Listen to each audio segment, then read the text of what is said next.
Hi, Assalamu alaikum, good morning, have a great day my dears, welcome to our channel. ഇന്ന് നമ്മളുടെ calorie burning ചലഞ്ചിൻ്റെ 15th ഡേയിലാണ്. ഇന്നലെ നമ്മൾ cycling ചെയ്തിട്ട് ഏകദേശം 2000 something calorie burn ചെയ്തിട്ടുണ്ടായിരുന്നു. ഇന്ന് ചെയ്യുന്നത് പതിയെ റണ്ണിങ് ആണ് ചെയ്യുന്നത്. നിങ്ങളുടെ എല്ലാവരുടെയും സപ്പോർട്ടും പിന്തുണയും ഉണ്ടാകുമെന്ന പ്രതീക്ഷയോടെ ഒരു 2 വാക്ക് സംസാരിക്കാം. നമ്മൾ ഫാറ്റ് ബേൺ ആകാൻ വേണ്ടിയിട്ട്, അല്ലെങ്കിൽ അടിവയറ്റിലെ കൊഴുപ്പ് കുറയാൻ വേണ്ടിയിട്ട്, വയറ് കുറയാൻ വേണ്ടിയിട്ട് ഒക്കെ ഒത്തിരി മരുന്നുകളും കുറേ വെള്ളങ്ങളും ഒക്കെ കുടിക്കുന്ന ആൾക്കാരാണ് നമ്മളിൽ പലരും. പക്ഷേ ഈ വെള്ളം കുടിക്കുന്നതുകൊണ്ടോ ഈ മരുന്നുകൾ കുടിച്ചിട്ടൊന്നും നിങ്ങളെ ഫാറ്റുകൾ ബേൺ ആവുന്നില്ല. ഫാറ്റ് ബേൺ ആവണമെങ്കിൽ നിങ്ങൾ അതിനനുസരിച്ച് വർക്കൗട്ട്, എക്സസൈസ് ഒക്കെ ചെയ്താൽ മാത്രമേ നിങ്ങളെ വയറ് കുറയുള്ളൂ. കുറേ വർഷങ്ങൾക്ക് മുമ്പ് വയറ് കുറയാൻ വേണ്ടിയിട്ട് വയറിൽ മസാജ് ചെയ്യാൻ വേണ്ടിയിട്ട് ഒരു എണ്ണ ഉണ്ടായിരുന്നു. അതുകൊണ്ട് കമ്പനിക്കാർ കുറേ പൈസ ഉണ്ടാക്കി. അപ്പോൾ അത് വയറിൽ തേച്ചിട്ട് മസാജ് ചെയ്താൽ വയറ് കുറയുമെന്ന് പറഞ്ഞിട്ടുണ്ടായിരുന്നു കുറേ വർഷങ്ങൾക്ക് മുമ്പ്. അപ്പോൾ നമ്മൾ ഈ ഫീൽഡിൽ കുറേ വർഷമായതുകൊണ്ട് കുറേ മുമ്പ് ജിമ്മും അതിന് മുമ്പ് കരാട്ടയും കളരിയും എല്ലാറ്റിലും പോയിട്ടുണ്ട്. ഇപ്പോൾ ഇന്നും ഇന്നലെയൊന്നും തുടങ്ങിയതല്ല, എൻ്റെ അടുത്തറിയാവുന്ന സുഹൃത്തുക്കൾക്കൊക്കെ അറിയാം. അപ്പോൾ നിങ്ങളെ വയറ് കുറയണമെങ്കിൽ നിങ്ങൾ അധ്വാനിക്കുക തന്നെ വേണം. അതിന് നിങ്ങൾ അരമണിക്കൂർ 1 മണിക്കൂർ ദിവസം അതിന് ടൈം സ്പെൻഡ് ചെയ്യണം. എന്നാലേ നിങ്ങളെ വയറ് കുറയുള്ളൂ, ഫാറ്റ് ബേൺ ആവുള്ളൂ. ഇന്ന് കാണുന്ന ഏറ്റവും നൂതനമായ ടെക്നോളജിയിൽ വയറ് ഒറ്റ ദിവസം കൊണ്ട് കുറയ്ക്കാൻ, ഫാറ്റ് നമ്മളെ വയറിൽ നിന്ന് എടുത്ത് കളയാനുള്ള ടെക്നോളജിയൊക്കെ ഉണ്ട്.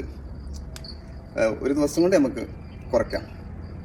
കീ ഹോൾ ശസ്ത്രക്രിയയിലൂടെ പിന്നെ ഫാറ്റ് പുറത്തേക്ക് എടുത്തിട്ട് നമുക്ക് അന്ന് തന്നെ നമുക്ക് ഹോസ്പിറ്റലിൽ നിന്ന് പോരാൻ പറ്റുന്ന ടെക്നോളജിയൊക്കെ ഉണ്ട്. പിന്നെ വയറിൽ വെച്ചിട്ട് ഒരു മസാജ് രൂപേണ ചെയ്തിട്ട് ഫാറ്റ് ബേൺ ചെയ്യുന്ന അതൊക്കെ ഉണ്ട്. അപ്പോൾ ഞാനും മുമ്പ് കീറ്റോ ഡയറ്റും പിന്നെ തണ്ണിമത്തൻ ഡയറ്റും ഒക്കെ ചെയ്തിട്ട് ഒരുപാട് 8-10 ദിവസം കൊണ്ടൊക്കെ കുറച്ചതുണ്ട്, ഒരുപാട് കിലോ. പക്ഷേ അത് വീണ്ടും നമ്മൾ ഫുഡ് കഴിക്കുമ്പോൾ നമുക്ക് വീണ്ടും അതേപടി വരും. അപ്പോൾ നമുക്ക് കണ്ടിന്യൂ ആയിട്ട് മുന്നോട്ട് പോകണമെങ്കിൽ നമ്മൾ ഫുഡിൽ നമ്മൾ കുറേ നിബന്ധനകൾ വരുത്തേണ്ടതുണ്ട്. പിന്നെ നമ്മൾ ഡെയിലി എക്സസൈസ്, വ്യായാമങ്ങളൊക്കെ നിർബന്ധമായിട്ട് ചെയ്യേണ്ടതുണ്ട്.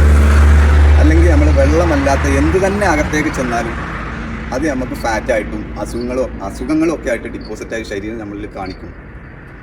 അപ്പോൾ അതിൻ്റെയൊക്കെ ഒരു വ്യക്തമായിട്ടുള്ളൊരു വീഡിയോസ്, ഒരു സ്പെഷ്യൽ വീഡിയോസ് പുറകെ വരുന്നുണ്ട്. അപ്പോൾ നിങ്ങളെല്ലാവരും സപ്പോർട്ടും പിന്തുണയും ഉണ്ടാവണം. കൂടുതലായി പറഞ്ഞ് ദീർഘിപ്പിക്കുന്നില്ല. Okay, thank you everyone. Hi സുഹൃത്തുക്കളെ, ഇന്ന് നമ്മൾ ടാസ്ക് കംപ്ലീറ്റ് ചെയ്യാൻ പറ്റി. ഏകദേശം 14 കിലോമീറ്റർ സംതിങ് ഓടി 1000 സംതിങ് കലോറി ബേൺ ചെയ്ത്. അപ്പോൾ നമ്മൾ പറഞ്ഞിട്ടുണ്ടായിരുന്നു ഫാറ്റ് ബേൺ ചെയ്യുന്നതിനെ പറ്റിയിട്ടായിരുന്നു ഇന്ന് നമ്മൾ ഡിസ്കസ് ചെയ്തത്. അപ്പോൾ ഫാറ്റിന് വയറിനുള്ള കുറച്ച് എക്സസൈസും കൂടി നമുക്ക് ചെയ്യാം.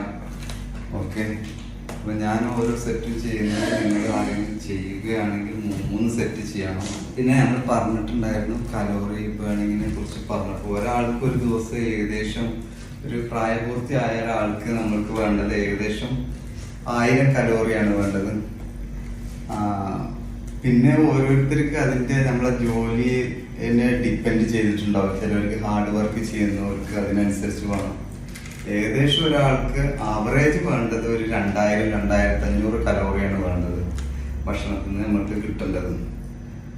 അപ്പോൾ നിങ്ങൾ അതിനുള്ള പ്രോട്ടീനുള്ള ഭക്ഷണങ്ങൾ കഴിക്കുക. ഓക്കെ, വയറിനുള്ള കുറച്ച് എക്സസൈസ് ചെയ്യാം. ഓക്കെ.